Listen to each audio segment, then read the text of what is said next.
आप देख रहे हैं एसएम न्यूज़। मैं हूं आपके साथ कृतिका कृति। आज हम बात करेंगे योग पे।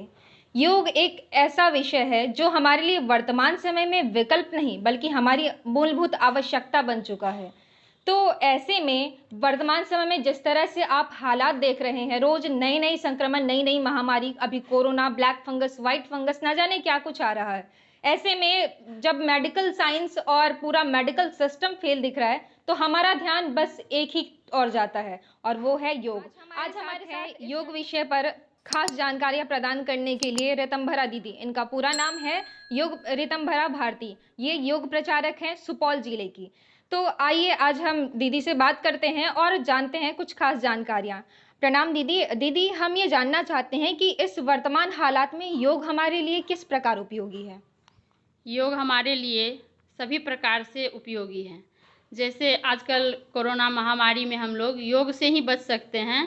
और योग से किस प्रकार बच सकते हैं, तो इसमें ज़्यादा से ज़्यादा प्राणायाम पर ही प्राथमिकता देना चाहिए हम लोगों को, क्योंकि प्राणायाम हमारे श्वसन ये जो तंत्र है इसको मजबूत करता है, श्वसन क्रिया को जागरूक करता है।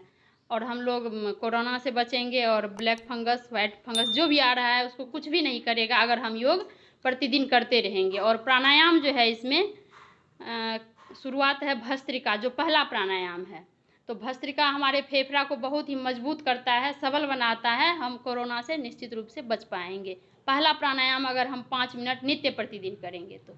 दीदी, भस्त्रिका प्राणायाम और इसके अलावा और कौन कौन से योग प्राणायाम हमें अभी इस हालात में अपने दिनचर्या में शामिल करनी चाहिए, आप हमें अगर संभव हो तो डेमो के साथ बताएं।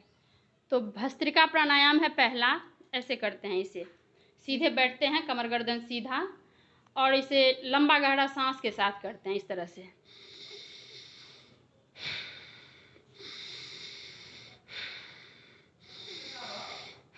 इस प्रकार करते हैं। अगर हम हृदय रोगी नहीं हैं, किसी प्रकार का रोगी नहीं है, कमज़ोर नहीं है, ठीक ठाक हैं, तो इसे तीव्र गति से भी कर सकते हैं। इस तरह से 1 मिनट में 100 बार भी आप कर सकते हैं। जैसे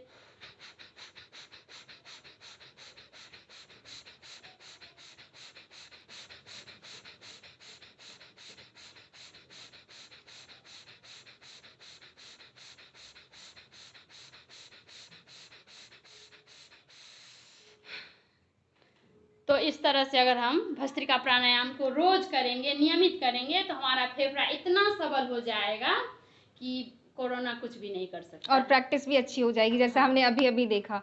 तो ये तो भस्त्रिका प्राणायाम का हमने डेमो भी देख लिया और भस्त्रिका प्राणायाम के लाभ भी जान लिए। अब हम जानते हैं कि क्या और भी कुछ ऐसे प्राणायाम हैं जिसके माध्यम से हम अपना बचाव कर सकते हैं। दीदी, और भी कुछ ऐसे प्राणायाम है क्या। बहुत सारे प्राणायाम हैं, लेकिन स्वामी जी द्वारा जो रचित पुस्तक में हम लोगों को दिया गया है 8 प्राणायाम मूल्य रूप से, वो है पहला तो भस्त्रिका हुआ, दूसरा कपालभाति, फिर तीसरा बाह्य प्राणायाम, चौथा उज्जयी, पांचवा अनुलोम विलोम, छठा भ्रामरी, सातवां उद्गीत और 8वां प्रणव। तो इस काल में अभी हम लोग भस्त्रिका, कपालभाति, अनुलोम विलोम, भ्रामरी, उद्गीत, प्रणव, ये 6 प्राणायाम को अगर करते हैं तो फिर हम लोग बीमारी से बचे रहेंगे। और आजकल जैसे दवाई के लिए लोग बहुत ही भागते हैं, तो उससे अच्छा होगा कि हम प्राणायाम करें, नित्य प्रतिदिन अपना आहार पर नियंत्रण रखें और प्राणायाम करें, तो हम सभी बीमारी से बचे रहेंगे। तो हमें ब्लैक मेडिकल साइंस की तरफ जाना ही नहीं पड़ेगा, हम पहले ही सुरक्षित रहेंगे। जी बताइए।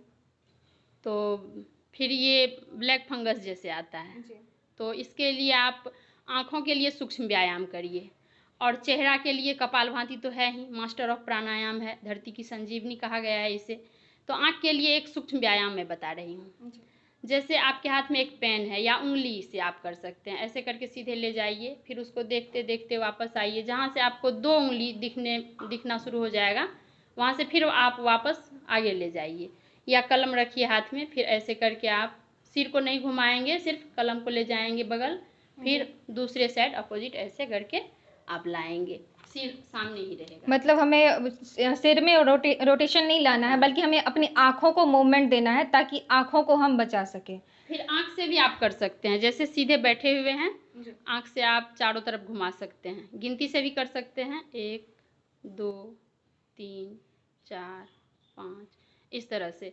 और अगर गिनती नहीं भी करेंगे तो आप ऊपर, दाएं, नीचे, बाएं, ऊपर, इस तरह से चारों तरफ घुमाएंगे ऐसे, फिर अपोजिट साइड से।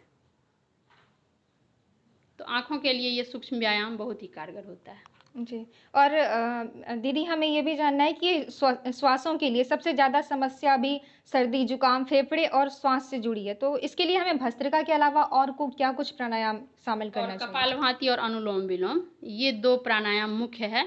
मास्टर ऑफ प्राणायाम है कपालभाति, सेकंड मास्टर ऑफ प्राणायाम है अनुलोम विलोम।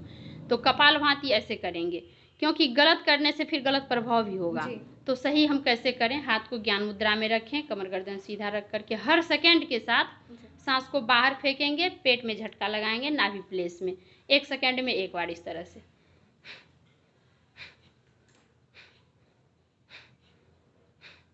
और इसे खाली पेट ही करना चाहिए, भोजन के तुरंत बाद कपालभाति नहीं करना चाहिए, इसका रिश्ता पेट से होता है। तो खाली पेट इसे करें, 5 मिनट शुरुआत में करें, धीरे धीरे इसका समय को बढ़ाते जाएंगे। जो असाध्य रोगी हैं, कैंसर जैसे रोगी हैं, डायबिटीज जैसे रोगी हैं, तो थोड़ा ज़्यादा समय को बढ़ाएंगे, लेकिन धीरे धीरे समय को बढ़ाएंगे, तो हानि भी नहीं होगा और आपको बहुत बड़ा लाभ मिलेगा, दवाई से आप बचे रहेंगे। फिर आप अनुलोम विलोम तो नहीं देखे तो कम अनुलोम विलोम भी देख लीजिए। एक हाथ ज्ञान मुद्रा में रखते हैं, दूसरे हाथ से करते हैं इस तरह से, अंगूठा से नासिका को बंद करते हैं, दायां नासिका को, बायां से सांस लेते हैं इस तरह से, फिर बीच वाला उंगली से बायां नासिका को बंद कर लेते हैं, दायां से सांस को छोड़ देते हैं, पुनः दायां से सांस लेते हैं,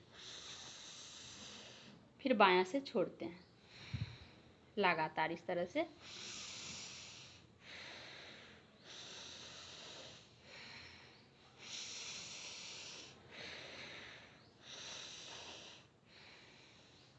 दीदी एक सवाल मेरा इस योग से इस प्राणायाम से जुड़ा था कि अगर हमारे जैसे हमने किया, अगर हमारे हाथों में कुछ हम हाथों से उल्टा फिर इधर-उधर कर देते हैं, तो क्या इससे कुछ साइड इफ़ेक्ट भी होता है नहीं क्या? नहीं, कुछ भी नहीं। एक हाथ अगर दर्द करे तो हाथ को आप चेंज कर सकते हैं, बदल सकते हैं, दूसरे हाथ से कर सकते हैं। और ये अनुलोम विलोम प्राणायाम ऐसा प्राणायाम है कि आप इसे भोजन के बाद भी कर सकते हैं। अच्छा। क्योंकि इनका रिश्ता होता है सिर्फ फेफड़ा से, तो आप इसे भोजन के बाद भी कर सकते हैं, या आप बैठ नहीं पाते हैं तो बिछावन पर लेटे लेटे भी आप कर सकते हैं इसे। तो अनुलोम विलोम प्राणायाम में कोई बाधा नहीं है, कोई बंधन नहीं है कि आप इसे कैसे करें, कुर्सी पर बैठकर, लेटकर, कभी भी किसी समय कर सकते हैं। सोते समय अगर करते हैं आप तो अच्छी नींद आती है, घबराहट बेचैनी से बचे रहेंगे, कभी आपको गलत स्वप्न नहीं आएगा।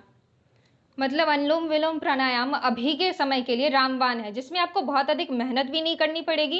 ऐसी भी कोई बंदिशें नहीं है कि आपने खाना खा लिया है तो अभी नहीं कर सकते, आप सोने जा रहे हैं तो अभी नहीं कर सकते, ऐसी कोई बंदिश नहीं है, आप लेटे बैठे किसी भी अवस्था में कर सकते हैं। एक सबसे अहम बात कि अभी खान-पान का कहते हैं कि हमारे शरीर पर, हमारे स्वास्थ्य पर सबसे अधिक प्रभाव पड़ता है। तो हमें अपने खान-पान में क्या कुछ शामिल करना चाहिए ताकि हम अपने आप का बचाव कर सकें और स्वस्थ रह सकें? खान पान में शुद्ध सात्विक आहार भोजन हमें लेना चाहिए, अंकुरित होना चाहिए, फल फ्रूट ये सब हमें इस कोरोना काल में ज़्यादा से ज़्यादा खाना चाहिए, तभी हम मजबूत रहेंगे, तब तो बीमारी से लड़ते रहेंगे, क्योंकि बीमारी और शरीर का ताकत लड़ते रहता है आपस में, तो फिर इससे हम बच पाएंगे। तो इसीलिए हमें फल ज़्यादा से ज़्यादा खाना चाहिए, अंकुरित आहार भी रोज़ लेना चाहिए। मतलब नियमित अंकुरित आहार और फल अवश्य ही लें। और मैम क्या आपके नज़र में कोई ऐसा केस सामने आया है इस हाल फिलहाल में जिन्होंने योगा प्राणायाम किया और योग प्राणायाम को अपने जीवन में शामिल किया, अपने खान-पान में परिवर्तन किया और उनकी पॉजिटिव रिपोर्ट तुरंत ही नेगेटिव हुई, उनके ऊपर कोई प्रभाव पड़ा हो? हाँ है, मेरे ही योग शिक्षक हैं, बहुत सारे भाई बहन तो इस क्षेत्र में योग शिक्षक हैं। एक तो मेरे यहाँ नज़दीक में विशाल भाई भी योग शिक्षक हैं, फिर उसके बाद जो है परसाही गांव है बगल में, त्रिवेणीगंज से आगे, कुंदन कुमार है योग शिक्षक।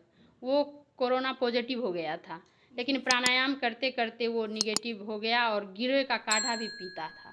गिलोय जो होता है, गुर्जलत्ती जिसे अपने भाषा में कहते हैं इधर, उसका काढ़ा बना करके लगातार पिया तो वो ठीक हो गया, तो अब वो निगेटिव है। अभी काढ़ा का कहते हैं बहुत ज़्यादा प्रभाव है। हमें कौन-कौन से काढ़े या फिर क्या किस तरह से इन चीज़ों को अपने खान-पान में शामिल करना है? कौन से काढ़े यूज़ करने चाहिए अभी? सुबह सुबह आप गिलोय का काढ़ा पिएंगे, तुलसी हो तो और अच्छा उसमें डालेंगे, गोल मिर्च, काला मिर्च जिसे कहते हैं वो भी डालेंगे, और एक श्रृंगार का पत्ता आता है, श्रृंगार का फूल जिसे कहते हैं, उसका पत्ता का भी काढ़ा पीते हैं। गांव में बाकस का बहुत सारा पौधा होता है, उसका काढ़ा पीते हैं। कल्पनाथ होता है जो बुखार को जड़ से हटाता है। ये 3-4 चीज़ का अगर हम काढ़ा पीते हैं तो सर्दी जुकाम से बचे रहेंगे और हमें कोई भी गलत प्रभाव नहीं प्रवेश करेगा हमारे अंदर। दीदी, कुछ लोग कहते हैं कि गिलोय की तासीर ठंडी होती है, इसलिए लगातार इसे नहीं पीना चाहिए, या फिर क्या इसका कुछ रिएक्शन हो जाता है क्या लगातार पीने से? अधिक तीता तो हमारे शरीर के लिए हानि भी है, तो अधिक नहीं, लेकिन 1 कप करके जैसे हम चाय पीते हैं उस तरह से रोज़ काढ़ा पिएंगे। और जिसे सर्दी जुकाम बराबर रहता है तो थोड़ा सुसुम गर्म करके पिएंगे, ठंडा ठंडा नहीं पिएंगे। और गौमूत्र भी आजकल बहुत ही लाभकारी है। ताज़ा गौमूत्र अगर मिल जाए तो वो अच्छा है, और पतंजलि में तो शुद्ध किया हुआ आता ही है, तो वो भी आप पी सकते हैं। दीदी, आप योग प्रचारक हैं, सुपौल जिले में ऋतंभरा दीदी योग प्रचारक के पद पर हैं। तो हम जानना चाहते हैं कि अभी सुपौल जिले में कहाँ कहाँ योग की कक्षाएं चल रही हैं, उनके क्या कुछ है, आप बताएंगे? हमारे सुपौल जिला में तो सब जगह योग कक्षा चल रहा था इससे पहले, कोरोना काल से पहले।